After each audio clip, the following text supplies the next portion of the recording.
এসো এসো আমার ঘরে এসো নামটার মধ্যেই আন্তরিকতা আতিথেয়তা পরিপূর্ণ।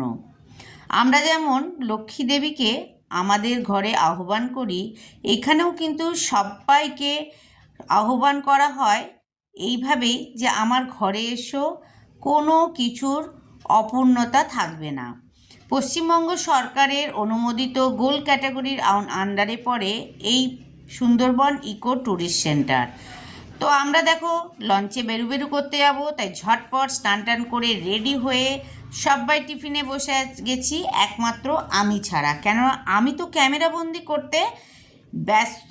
চারিদিকে ফুলের বাগান, চারিদিকে সবজির বাগান, খালি ভাবছি কিভাবে কোনটা ক্যামেরাবন্দি করে নিয়ে যাব, কেননা শহরাঞ্চলে তো এগুলো দেখা যায় না। এই সুন্দর সুন্দর কটেজগুলোতে দেখো বাঘের ড্রয়িং করা আছে, হরিণের ড্রয়িং করা আছে, সমস্ত জন্তুদের ড্রয়িং করা আছে। এদিকে আরেকটা ফ্যামিলিও রেডি হয়ে গেছে, তারা লঞ্চে করে বেরু যাবে, আর আমরাও ঝটপট নিজেদের টিফিন সেরে ফেলছি। তো আমি ভাবলাম যেহেতু আবার ফিরতে ফিরতে রাত হয়ে যাবে, তাই তোমাদের সঙ্গে একটু শেয়ার করে দিই যে আমরা কোথায় ছিলাম। তোমরা যদি কোনো দিন আসতে ইচ্ছুক হও, এখানে ফোন নাম্বার অ্যাভেলেবেল আছে, আসতে পারো। এই যে গিজারটা দেখতে পাচ্ছ, ওমা তোমরা চমকে গেলে, এটা কিন্তু শহরাঞ্চলের গিজার নয়, তবে সারাক্ষণ গরম জল অ্যাভেলেবেল। দেখছো কত রকমের ফুলের গাছ, সারাক্ষণ গরম জলের কোনো অভাব নেই। কেউ খেতে চাইলেও গরম জল আলাদা করে দেওয়া হচ্ছে, স্নানের জন্য করে দেওয়া হচ্ছে। মানে গরম জলটা আমরা সবসময় পেয়েছি। সেখানে খুব ঠান্ডাও বেড়েছিল সেই সময়।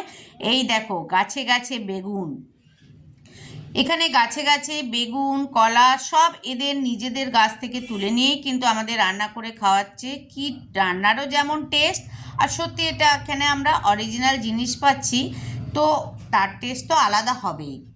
একটা পুকুর আছে ঘরের সঙ্গে লাগোয়া, চারিদিকে কুয়াশায় পরিপূর্ণ, কেননা সেই দিন কিন্তু সূর্যি মামা আমাদের ওপরে একটু রাগ করেছিল।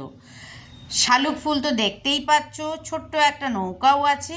তো আমি ভাবলাম যতটা পারি তোমাদের সঙ্গে শেয়ার করি। আমার তো খালি মনে হচ্ছে রিল বানাই আর ভিডিও করি। এই দেখো হরিণ, তবে কিন্তু এটা অরিজিনাল নয়, কিন্তু তাতেই ভালো লাগছে, তারা সুন্দরভাবে সাজিয়ে রেখেছে। খুব আনন্দ পাবে, খুব আন্তরিকতা আছে এই দাদাদের। আমাদের তো আসতে মন চাইছিল না, কিন্তু কিছু করার নেই, মানুষকে তো নিজের জায়গায় ফিরতেই হয়। তো যাই হোক, আমার কিন্তু এখনও টিফিন হয়নি, এবার সবাই রাগু রাগু করবে, কেননা আমার জন্য তাদের দেরি হয়ে যাবে। তো তোমাদের কেমন লাগলো ভিডিওটা অবশ্যই জানিও। আমিও এবার তাড়াতাড়ি টিফিন করতে চলে যাই, না হলে আমাকে আবার নিয়ে যাবে না। তো চলো এখনকার মতো বিদায় নিলাম, আবার দেখা হবে অন্য কোনো ভিডিওতে বা অন্য কোনো রিলের মাধ্যমে। ওই দেখো আমার মেয়েও চলে এসছে, টাটা।